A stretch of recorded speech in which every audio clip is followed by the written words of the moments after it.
ये खबर KR मंगलम university द्वारा प्रस्तुत की गई है। चीनी की कीमतों और बाजार में उपलब्धता को लेकर सरकार ने बड़ा कदम उठाया है। अब चीनी कारोबारियों के लिए स्टॉक रखने के नियम बदल गए हैं। सरकार ने जमाखोरी रोकने और बाजार में चीनी की पर्याप्त आपूर्ति बनाए रखने के लिए नई स्टॉक लिमिट लागू करने का फैसला किया है। सरकार के नए नियमों के अनुसार अब कोई भी चीनी डीलर तय सीमा से ज्यादा चीनी का भंडारण नहीं कर सकेगा। नए आदेश के तहत डीलर को चीनी मिलने की तारीख से अगले 30 दिनों से ज्यादा समय तक स्टॉक रखने की अनुमति नहीं होगी। इसके अलावा सरकार ने चीनी कारोबारियों के लिए अधिकतम स्टॉक सीमा भी तय कर दी है।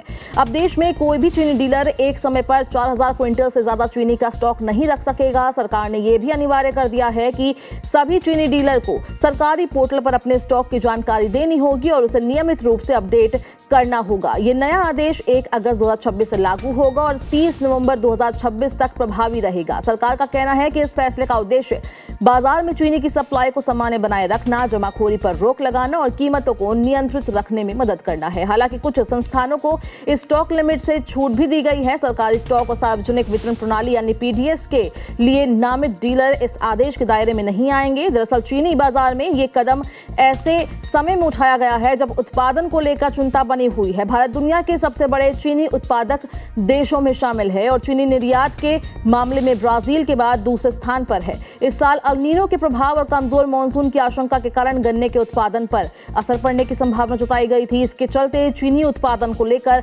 अनुमान भी प्रभावित हुए। उत्पादन की संभावित कमी और बाजार में उपलब्धता बनाए रखने के लिए सरकार पहले ही चीनी निर्यात पर रोक लगा चुकी है। अब स्टॉक लिमिट लागू कर सरकार बाजार में संतुलन बनाए रखने की कोशिश कर रही है।